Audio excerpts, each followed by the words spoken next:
Let me tell you something about the cold-blooded greed of a mother who abandoned her autistic 3-year-old son, vanished for 20 years without a single word, and then suddenly reappeared with a lawyer and the audacity to demand a share of his $2.9 million fortune. Asterisk, because I lived every painful second of it. And if you think this is just another story about a deadbeat mom coming back for money, I promise you have no idea what is coming. My name is Ben Stewart. I am 53 years old.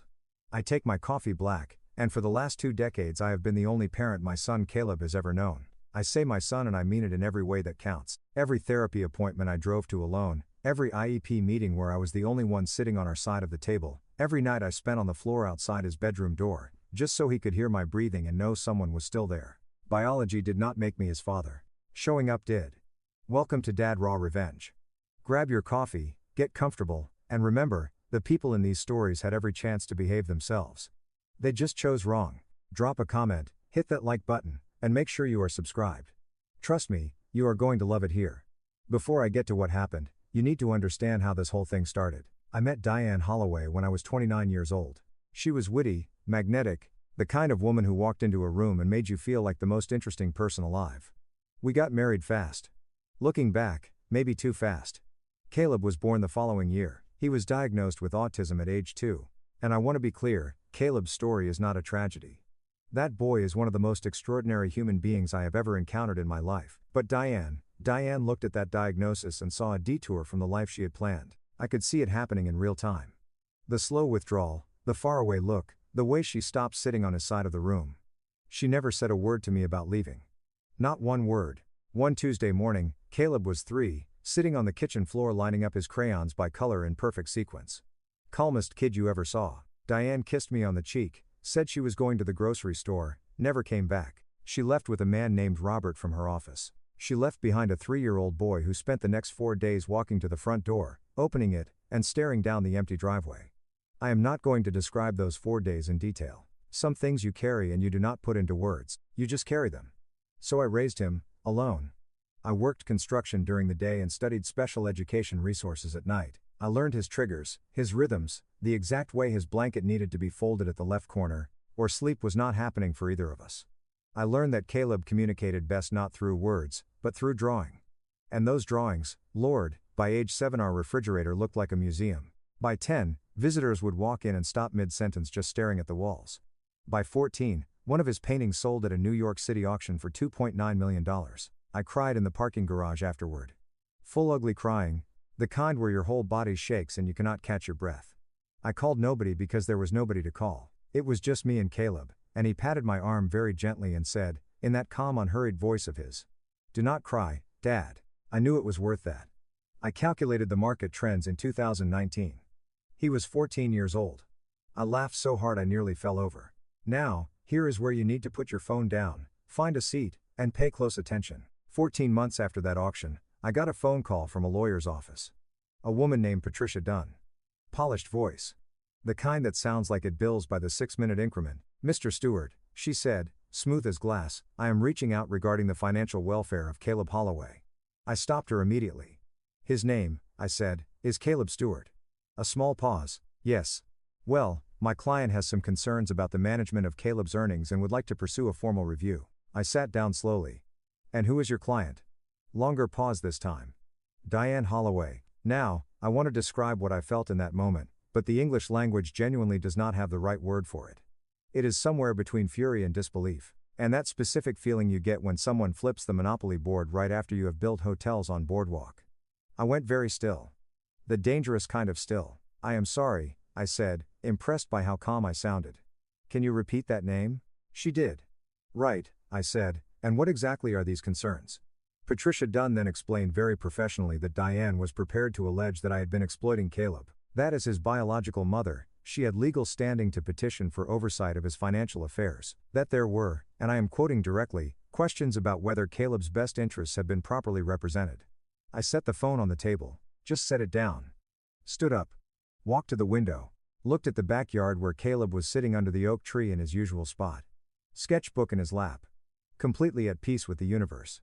Then I picked the phone back up. "Miss Dunn," I said, "tell your client she is welcome to try." 3 days later my name was in the press. I still do not know exactly how she got there so fast. Money, connections, or just the fact that autistic teen artist's father accused of financial exploitation is the kind of headline that writes itself. By Thursday morning I was trending. My neighbors were calling. My boss called. A reporter knocked on my front door at 7 a.m. looking fresh and unbothered. Like that was a perfectly reasonable thing to do. And here is the part that genuinely took my breath away. Diane did not just come back with a lawyer, she came back with evidence. Forged documents suggesting I had manipulated auction timelines, emails allegedly from my address arranging deals without Caleb's knowledge or consent. She had constructed a narrative so clean, so devastatingly sympathetic. A worried mother fighting to protect her vulnerable son from the man controlling him, that people were running with it before I had said a single word publicly. Suddenly I was the villain, the man who had exploited a disabled boy's gift for personal gain. I sat at my kitchen table Thursday night reading the headlines on my phone, and I felt something I had not felt in a long time. Genuine fear, not for myself, for Caleb, for what this circus was about to do to the one place he had always felt safe. My lawyer, Gary Pullman, solid guy, 20 plus years in family law, sat across from me and said carefully, "Ben, she has framed this well. We need to get ahead of it fast. I am talking press statements, financial audits, character witnesses, the works." I nodded. My mind was already racing through every document I had ever kept, every receipt, every record going back 15 years. I had plenty. I was not worried about the truth. I was worried about the noise before the truth could land. And then, he was holding his notebook.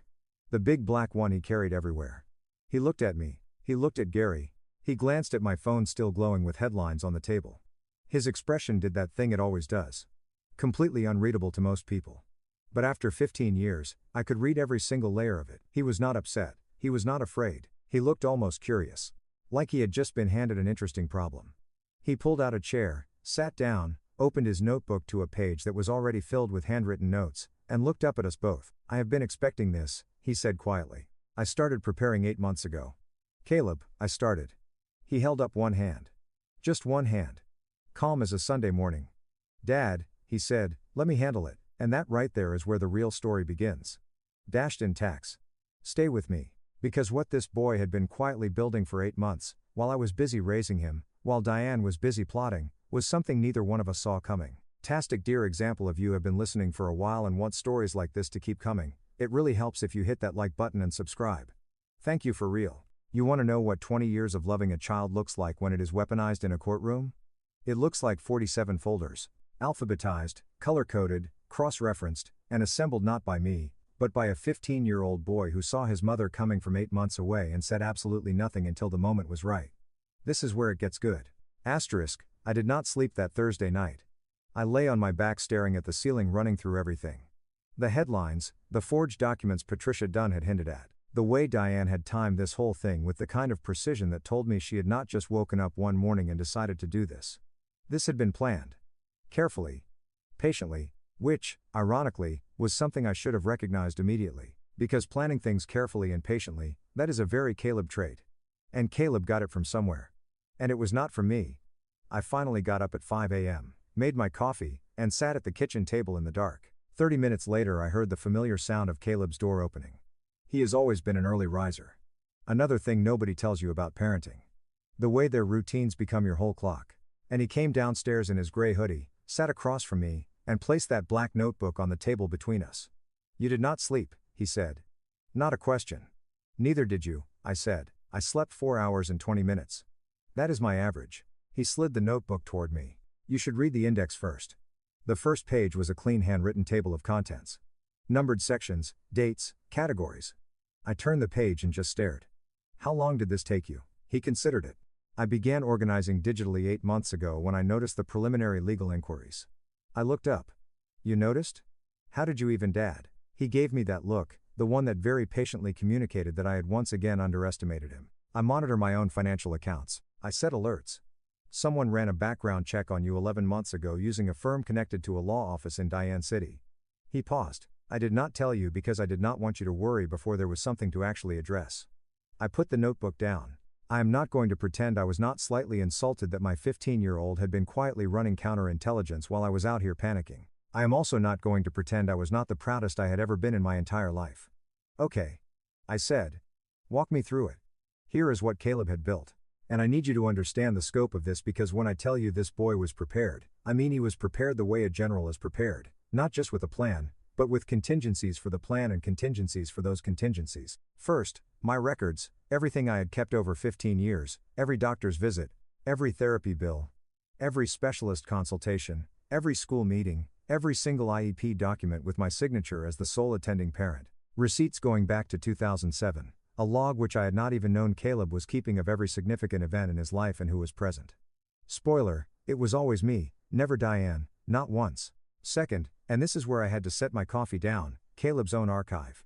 See, here is something about kids with photographic memories and what his therapist used to call hyper-focused organizational tendencies. They keep things, everything, not as a habit, as a compulsion. Caleb had, without my knowledge, maintained a personal archive of every piece of communication that had ever come from Diane or been about Diane since he was old enough to understand what was happening. Letters she had started and never sent, somehow intercepted from a period she tried to reach out years ago and then apparently thought better of it. A voicemail from 2019. Diane's voice, unmistakably slightly slurred at the edges, leaving a message on a number she did not know Caleb had access to. I listened to it once, she said, and I will keep this brief because some things do not need embellishment. She said she could not handle what Caleb was, that she had made peace with her decision, that she hoped he was being taken care of, but that she could not be the one to do it. She left that message in 2019. Caleb was 11 years old. He had saved it in 3 separate locations: cloud backup, external drive, and a physical transcript he had typed himself, time-stamped and notarized through an online service. An 11-year-old had notarized his own emotional trauma. I had to stand up and walk to the window again. I needed a moment. Gary, who had arrived by 8 a.m., and was now sitting beside me going through the notebook with the expression of a man watching someone pull a rabbit out of a hat every 30 seconds, reached over and very quietly said, "Ben, this kid just won the case." But Caleb was not finished. He had also, and I say this with full acknowledgement that he operates on a level I do not entirely have the vocabulary for, anticipated the media strategy. He knew Diane's play was not just legal, it was public. She needed the court of public opinion to see Ben Stewart as the villain before any actual judge saw the evidence. And the way you beat that, Caleb explained to us both with the calm demeanor of a man delivering a quarterly report, is not by making a single loud counterstatement. One statement gets one news cycle, he said, then it is forgotten. You release everything at once, they pick what they want and bury the rest. No. He tapped the notebook. You give them one thing per day. You make them keep coming back. You control the pace. Gary stared at him. How do you know that? Caleb looked at Gary the way I imagine Einstein looked at people who asked him to re-explain basic things. I read. Caleb's legal team, 2 attorneys he had researched and selected himself, I am not even going to pretend otherwise, began releasing documents to the press in a sequence Caleb had personally mapped out. 1 document per day, 2 weeks, 14 days, 14 pieces of the story, each one landing like a carefully timed drumbeat. Day 1, my attendance records from Caleb's school, every meeting, every conference, 14 years of a single signature on every line. Day 2, therapy billing records, 15 years, 1 guarantor, Ben Stewart. Day 3, Caleb's own statement, brief, precise, devastating, describing his life, his father, and the complete absence of his biological mother in his own words. Day 4, the notarized voicemail transcript, released in full. I will be honest with you. By day 4, the tone of the press coverage had shifted so completely that I barely recognized it. The same outlets that had been running exploitation allegations rock young autistic artists' world were now running headlines I will not quote here because it might make Diane's lawyers twitchy, but let us just say the word fraud was appearing with increasing frequency. By day 6, Patricia Dunn issued a statement calling the document releases an emotionally manipulative campaign. Caleb read it, nodded slowly, and said, "Good, she is rattled." By day 10, 2 of the journalists who had originally broken Diane's story had quietly published corrections. By day 12, Robert, remember Robert from The Office, had apparently decided this was an excellent time to be completely unreachable for comment. And through all of it, every headline, every press alert, every phone call I got from Gary saying, "You need to see this." Caleb sat under his oak tree in the backyard and drew, peaceful as ever. Occasionally, he would come inside, check something on his laptop with the brisk efficiency of a hedge fund manager reviewing a portfolio, and go back outside. One evening, I brought him a glass of lemonade and just stood there for a minute watching him sketch. "Are you okay?" I asked. He did not look up from his sketchbook. "I am always okay." This does not I searched for the right word. "It does not bother you, all of it?" He was quiet for a moment. His pencil kept moving. "She bothered me," he said finally, "when I was 6 and 7 and 8 and 9. He paused. "She does not have that kind of access anymore." I did not have a single word for that, so I just stood there and drank my own lemonade. The final hearing was set for a Thursday. On the Wednesday evening before it, Caleb came to find me in the living room, sat down, and said, "I want to make her an offer." I looked at him. "Caleb, I want to offer her the chance to walk away clean in exchange for my silence." He folded his hands on his knees. "And if she refuses," he glanced toward the hallway, toward the room where I now knew he had kept something I had not known existed. "I am going to show her the paintings. 10 years of paintings. Apps stacked, a little boy's love rendered in color, slowly turning into grief, one birthday at a time. And she was about to see every single one. Moments so perfectly constructed, so exact in their justice that your brain refuses to file them under established memory. It files them under what happened in that courtroom on a Thursday morning in October is one of those moments, and I have replayed it every single day since, not because it hurt, but because it was the most beautiful thing I have ever witnessed in my 53 years on this earth. Asterisk. This is how it ended. The morning of the final hearing, I woke up at 4:30. I lay there in the dark doing what I always do when I am nervous, mentally listing everything that could go wrong. It is a fantastic habit that has never once helped me, and yet I cannot stop doing it. Gary had called the night before to run through the day's structure, calm and methodical as always, but even he had said, "Ben, I have been doing this 20 years. I have never walked into a hearing this prepared. We are good. We were good."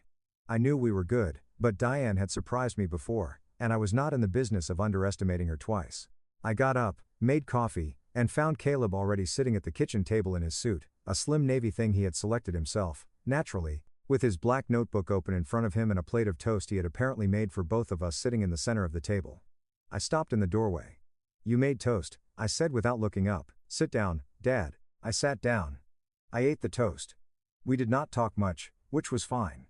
Caleb and I have always communicated best in comfortable silence. After about 10 minutes, he closed the notebook, looked up at me, and said, "Whatever happens today, I need you to understand something." I looked at him. "You did not fail me," he said, simply, directly, the way he said everything. "I know you still carry those 4 days when I was 3. I know you think about them." He held my gaze. "You should stop. You did not leave. That is the whole story." I opened my mouth, closed it, opened it again. Nothing came out. Caleb nodded, satisfied, picked up his notebook, and stood. "We should leave in 20 minutes or we will hit traffic on the bridge." I laughed. I could not help it. I wiped my face with my hand and laughed. "Yeah," I managed. "Okay, son." The courthouse was a gray stone building downtown that looked exactly the way courthouses always look, like they were designed specifically to make you feel small. Diane was already there when we arrived, standing near the entrance with Patricia Dunn and 2 other members of her legal team, all of them in expensive coats, all of them radiating the particular confidence of people who had not yet realized the ground had shifted completely beneath them. Diane looked, I will be honest, good, polished, put together in the way that takes real effort and is designed to read as effortless. She was 51 now. 20 years had been kind to her in the ways that money usually ensures. She looked at me when I walked in. I looked back. I felt nothing, and I think that surprised her. She was expecting something, anger maybe or fear. Instead, she got Ben Stewart walking calmly across the courthouse lobby eating the last corner of toast he had wrapped in a napkin for the road. She looked at Caleb and something crossed her face that I can only describe as a complicated grief. There and gone in under a second, locked away before it could become anything real. Caleb looked at her the way he looked at most things. Steady. Curious, completely unintimidated. He nodded at her politely, like she was a stranger holding a door. She flinched, just slightly. I noticed the hearing started at 9 a.m. I am not going to walk you through every legal minute of it because honestly, watching Gary and Caleb's attorneys work with 14 days of methodically released documentation behind them was less like a legal battle and more like watching someone very calmly present a completed jigsaw puzzle to a person who had insisted the pieces did not exist. Patricia Dunn was good. I will give her that. She pushed back hard on the document releases, called them a targeted harassment campaign, tried to reframe the voicemail as taken out of context, which if you will recall was Diane on tape saying she could not handle her own child. So, I will leave you to decide how much context was missing there. But by mid-morning, even I could see it in the body language of the room. The judge, a measured silver-haired woman named Judge Carol Whitfield, who looked like she had seen every variety of human nonsense and was perpetually mildly disappointed by it, had the particular expression of someone who had already made up their mind and was now simply allowing the process to complete itself. At 11:15, there was a brief recess, and that is when Caleb stood up, buttoned his jacket and said to his attorney, quietly, calmly, I would like to make the offer now. Before we reconvene, I had known it was coming. He had told me the night before. But knowing something is coming and watching it happen are two very different experiences. Caleb's attorney approached Patricia Dunn during the recess with a sealed envelope. Inside was a single typed page. I had read it the previous night. It was perhaps 3 paragraphs long and it said in language far more precise and restrained than I could have managed the following. That Caleb Stewart, not Holloway, Stewart, was prepared to cease all further document releases, make no additional public statements and pursue no civil action for defamation, provided that Diane Holloway withdrew her petition entirely and permanently, waived all future claims to any involvement in his financial or personal affairs and left, just left. In exchange, he would never speak of her publicly again. That was the offer. Patricia Dunn read it, conferred with Diane in a low voice in the corner of the hallway. I watched Diane's face from across the room. The calculation happening behind her eyes, the weighing of options, the working out of whether she still had a move. Then Diane looked up, directly at Caleb, and she shook her head. I do not know what she thought was going to happen. Maybe she thought it was a bluff. Maybe 20 years of absence had genuinely convinced her she still held some power in this equation. Maybe she just could not bring herself to walk away without taking something. Whatever it was the wrong call. Caleb had anticipated it. He turned to me and for just a moment, just a flash, I saw something in his face I had not seen since he was very small. Not pain exactly, something older than pain, something that had been processed and folded and put away a long time ago and was only briefly visible now on its way out the door forever. Then it was gone. He reached into the portfolio case his attorney was carrying and removed a large flat package wrapped in brown paper. He handed it to the court aide with a quiet instruction. The aide, looking mildly bewildered, carried it to the front of the room. When court reconvened and the package was opened, Judge Whitfield looked up from the bench with an expression I will never forget for the rest of my life, because inside that package were not one painting. There were 10 paintings, one for every year from age 6 to 15. Each one the same subject, a woman seen through a child's eyes, from a child's distance. The first one, age 6, was warm, reds and yellows. The woman was rendered in the loose reaching style of a little boy who misses someone and cannot articulate why. She was facing away, but the colors were hopeful. He had painted her beautiful. By age 8, the colors had cooled, blues and grays beginning to creep in at the edges. The woman was further away now, smaller in the frame. By age 10, she was barely there. A shape, a suggestion. The rest of the canvas was taken up by something else, a house, a tree, a man at a kitchen table, warm light in the window. By age 13, she was gone from the canvas entirely, and what remained was just the tree, the yard, the table in the window and a boy underneath the oak, sketchbook in his lap, completely at peace. The final painting, age 15, was different from all the others. There was no absence in it, no grief, no searching. It was simply the yard in the early morning, a coffee cup on the porch railing, the oak tree catching light, and written in Caleb's precise hand across the bottom corner, not a title, just a quiet statement. This is enough. The courtroom was so silent I could hear the ventilation system in the ceiling. I looked at Diane. She was staring at those 10 paintings the way you stare at something that cannot be taken back. Her hands were folded in her lap and she was very, very still, and for the first time since she had walked back into our lives with her lawyers and her forged documents and her recycled maternal concern, she looked exactly like what she was, a woman who had made a choice and was only now fully understanding its cost. Patricia Dunn leaned over, said something quietly. Diane closed her eyes, not at once. The petition was withdrawn before lunch. She left the courthouse without a word, no statement, no press conference, no parting gesture. She walked through the front doors, got into a black car and was gone. I stood on the courthouse steps in the October air and felt something I had not felt in so long I almost did not recognize it. Quiet, not silence, quiet. The specific kind that only comes when something that has been weighing on you for a very long time finally, completely lifts. Caleb came and stood beside me. We looked at the street for a moment, both of us just breathing. "How do you feel?" I asked. He thought about it genuinely, the way he considered everything. "Resolved," he said. I nodded. "Yeah, me too." He looked up at me. "Can we get breakfast?" "You only had toast." I laughed hard. "The kind that echoes off courthouse stone." "Yeah, buddy," I said, putting my arm around his shoulders. "We can absolutely get breakfast." We went to the diner on Carver Street, the one we had been going to since Caleb was 7, the one where the owner knew his order by heart and never made him repeat it. We sat in our usual booth by the window. We ordered the usual. The sun came through the glass at that low October angle that makes everything look like it belongs in a painting. And Caleb opened his notebook, the black one, the one that had helped dismantle 20 years of damage in 14 days, turned to a fresh clean page and began to sketch.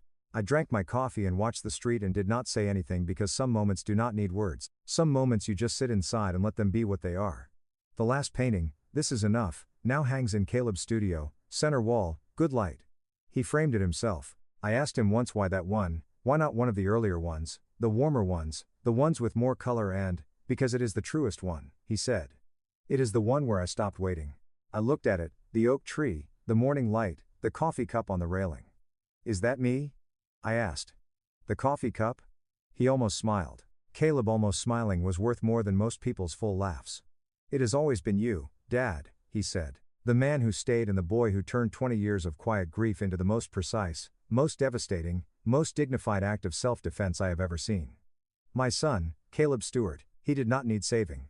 He never did. He just needed someone to show up, and I will show up for that boy every single day until I have no days left. Thanks for watching, and remember, the craziest stories are still ahead. Subscribe so you don't miss the next one.